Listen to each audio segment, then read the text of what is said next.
Imagine just trying to fit in, be a part of the group, and taking drugs at age 8. The All Eyes on Me podcast is the true story of Vincent Lilly, his struggle with drugs, addiction, recovery, and onward to hope and health.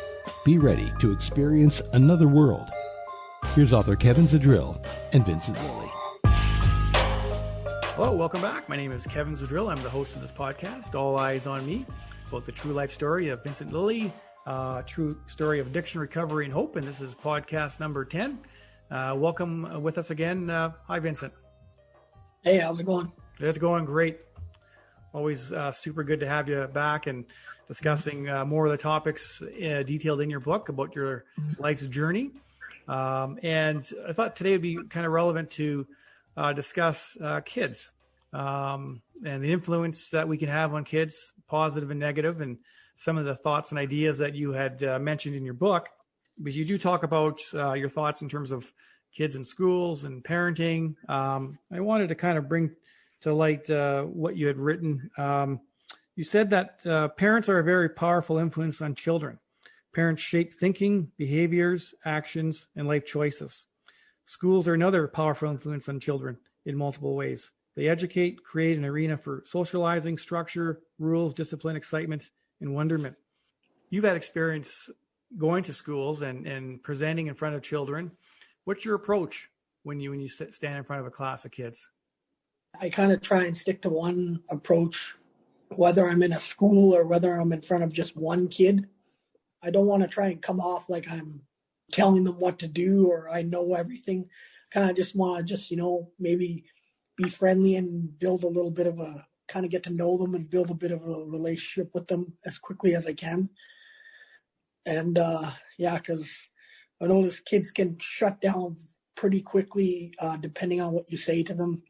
If you're not, if you're coming off like sounding like you're trying to tell them what to do or you're their parent or something, they don't respond to that very well. So I think I usually just try and have one approach and try and lighten the mood a little bit at first. Yeah, that's, as you detailed in your book too, that, you said that you don't want to go in there saying, this is what you do, this is what you don't do. You want to relate to them. And that way, when you tell your story, it's more believable and more that they can relate to you, right?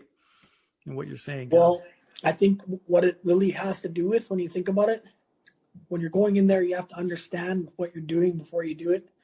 And for me, what I understood was it's like almost any other situation when you're talking to anybody. You want to try and control the emotion that the people have when you're talking, because that's how they're going to react. Like, for instance, if you're talking to somebody and for instance, if you walk into the room, when you first walk into the room, you start talking to kids, right away, they're a little bit standoffish, right? They're like, what's this all about? Who's this? Whatever, right? And so they have that feeling and that emotion attached to that. And so that's how they're going to react. They're going to react to that emotion, right? So when you want them to react to whatever emotion it is that you cause. And so if you cause a more calmer, relaxed feeling, then, you can get a bit of a better response from them. You identify in your book that it's so important for kids to have structure, but to have activities. And in the book, you mentioned it's important for fun things to do because being part of that can help build them up for their future. And we shouldn't just give them something that'll help them for the moment, such as, video games. It's stuff like sports, and it's an escape from, the chaos and unsafe environment at home. So that keeps them away from negative activities, right? Having some structure to their days and something that they can ground themselves into. Yeah. I think something that sticks out to me is they say if you want to change the world, start at home. It makes a lot of sense because home is where the heart is, right? And so at your home is going to be where you're going to be your best, where you want to be your best. And so that's kind of where it should all start, right? And exactly. And that's how you identified it within the book. You had said here, a good, healthy relationship with your children isn't about not getting upset at them when they do something wrong so much as it is how we react to it. So it truly comes down to training yourself to react in a better way, because that'll be the guide to how they are going to grow up. So you want to build that trust with them that when they do have big issues in their life, they're coming to you, not other people.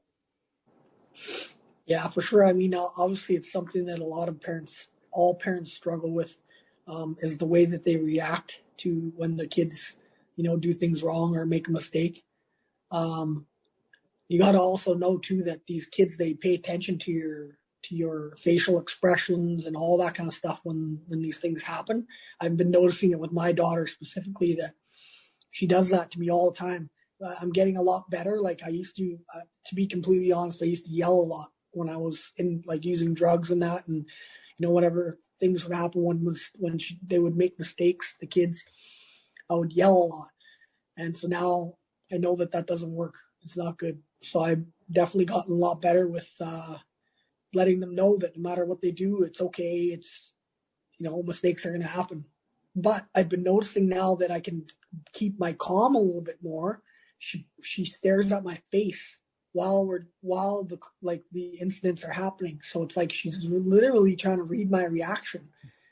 And she says to me that, you still look angry. She'll say it. She said to me one time, you still look angry. Well, I said, well, yeah, of course I still look angry, but I mean, you got to understand that just because I react a certain way to whatever it is that you do, it has nothing to do with you. It's me. We all have our issues with anger, and we all struggle on figuring out how to control it and to deal with it. And so, yeah, I've noticed that for sure, that kids, they're very smart in that way. It's like even animals, people don't know, like dogs, I think, they read your expressions, right? That's what they go off of, is your facial expressions and that. So yeah, kids, they do that a lot too. That's a good observation. It's interesting too. It's when you mention anger that, all parents, have it. It's natural. It's an emotion, but we shouldn't be ashamed of the anger too. I mean, it's a natural emotion. In many ways, it's a matter of harnessing that anger, but in a positive way. Yeah, the most important thing that's worked for me is to not try and overwhelm yourself with making some great, huge, big change in your anger, because the only person that you should be in competition with is who you were yesterday. So when it comes to that quote, progress can be very small, but as long as you're making progress in any amount, it's good in any way. So like, you don't want to get yourself overwhelmed with thinking that you have to just change overnight, because it's not going to happen. So when you can face that and realize that, come to terms with that, you're trying, and like they say, all you can do is all you can do, and all you can do is enough, right? Well, that's just it. So it's again, it's small steps, but it's the attempt that makes a big difference. Children, they're obviously very intelligent. They read our expressions. And, working with kids, especially coming from past that have a lot of trauma involved, justice system, it's a difficult approach, right? Trying to make that relationship and build that relationship and earn that trust. Yeah, I think it is, because everybody's going through life, living their lives, and they have a lot of other aspects to their lives, not just their children, right? So, to try and as adults, we're trying to get all that stuff in order at the same time while we're trying to, deal with our kids. And that when we say, like, pick them up from school, at the end of the day, you just, you've already had your own day outside of them. And so, it's a lot, but I mean, the thing is, you gotta be trying. And that's like all you can do. Like, you gotta just do your best. That's it. What do you think in terms of mentorship for kids? I mean, that seems to be probably one of the most powerful relationships to be built, especially for, kids that are 12, 13, 14, 15 years old and are starting to really build their identity. And if they're being influenced by, gangs or crime, the schools themselves aren't going to change that. Parents themselves may not change it, but that mentorship, if they can latch on to someone and build a rapport and learn from your experiences, that's going to go such a powerful way. Yeah, I think it's a good thing for, all kids, because It gives them kind of like an outside outlet, and you're not their parent. You can maybe be looked at as a friend, and that's basically the approach that I take when I'm mentoring kids, is that like I just want to just not go in there trying to act like you're going to change their life overnight, but just basically just talk to them and give them a safe place to talk and to express themselves. And then while you're doing that, you plant the seeds of the things that you want to help them. And you got to make sure that you don't feel overwhelmed and think that you're going to change them overnight or help them overnight. But all you do is just drop those little things here and there. And I know it's happened to me when I was a kid. There were some things that people have said that have stayed, and I still know I've learned them now. And so that's basically what I do with kids. And with the mentorship, like I said, it's a good place for them to kind of express themselves, because when they're with their parents, they're probably going to be always kind of a little bit standoffish with fully expressing themselves. So it's kind of good for kids. For sure. And I think that it doesn't really matter at what age, the sooner the better they can start to have mentorship. It goes a long way. And that's where your life experience has really come into play, because again, you're speaking from the heart. You're speaking from your experiences growing up, as harsh as they were, and to even turn one kid in a different pathway. That's success, right? That gives the hope for that person and for others. Oh, definitely. Like that's all I care about, really, is just making a change, making a difference. And as crazy as of all the stuff that I've been involved in, and as bad as I might have looked at times, that person was always there that wanted to be doing the opposite of what I was doing. I just got tainted by all the stuff that was around me, and I was searching to find my identity. And until I found it, then I was going to be stuck to whatever and attached to whatever it was that I was around. And I wasn't around very good things. So it just took me wanting to truly find myself. And then once I did, I could make those changes to steer myself away from that. So what's your message to kids? A 14, 15-year-old, it's sad when you hear that they feel no hope. They see no future, and they're living life by the minute. But there is a future. There is hope. And we need to find a way to communicate that to them, as bad as their situation is, that's not their life. I always like to just tell people just to be themselves, right? That's like a very important thing, is because going through society as a kid, as a teenager, basically you're very malleable, right? So you're like a sponge, like they say when you're a kid, right? So like you're just following anything and everything. And when you have those kids who are abused or whatever the case may be that's caused them to be angry or hurt, they're even more likely to just latch on to whatever it is that's around them. So yeah, I think I just would like to just try and let them know to be themselves and not trying to pretend or to try and act like they're somebody or something else.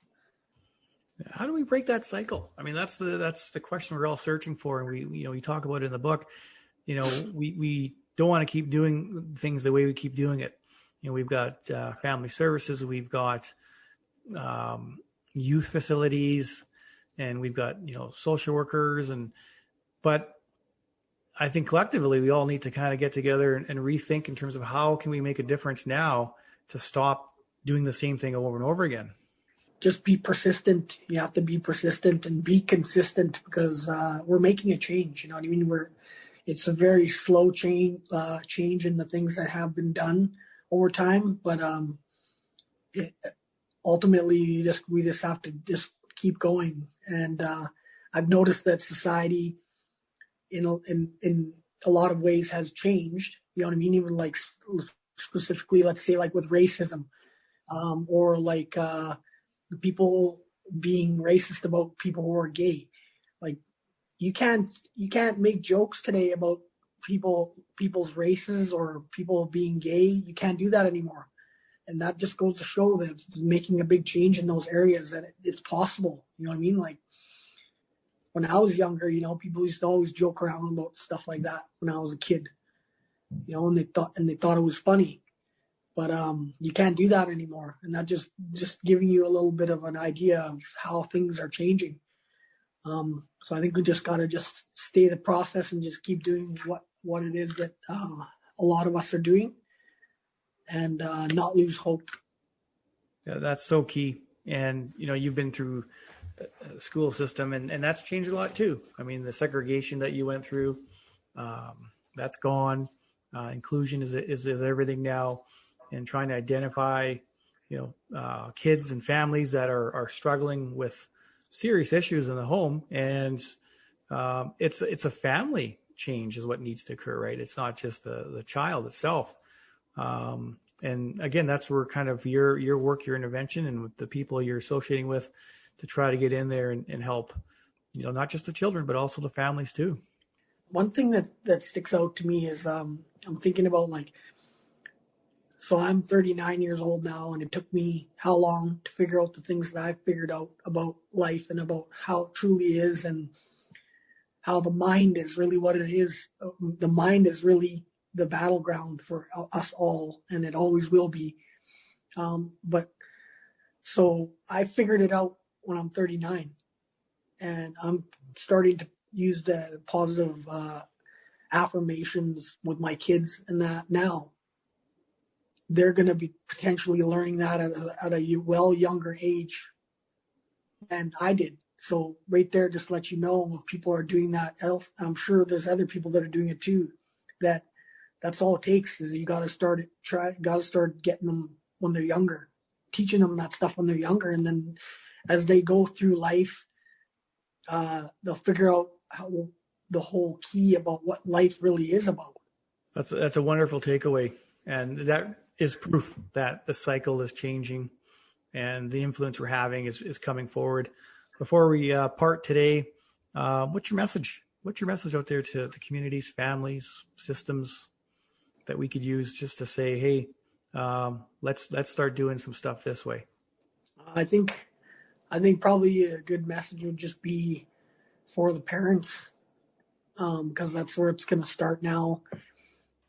Is just to not be hard on yourself about any mistakes that you make with your kids or in life, because that's what life is all about, is making mistakes. And it's not making the mistakes that defines you, it's how you react to them. And so your reaction is what we need to try and work on. And as long as you're willing to make the change, then you're on a good path. So don't get down on yourself about things, because all it takes is just the want and the will to change. Wonderful. That's a very good inspiration to leave off with our podcast today. Thank you again for your time and your wisdom. I know I appreciate it, as do all the listenership. And looking forward very much to our next upcoming podcast. Me too. Thanks for having me. Always a pleasure. Thank you, Vincent. Thank you.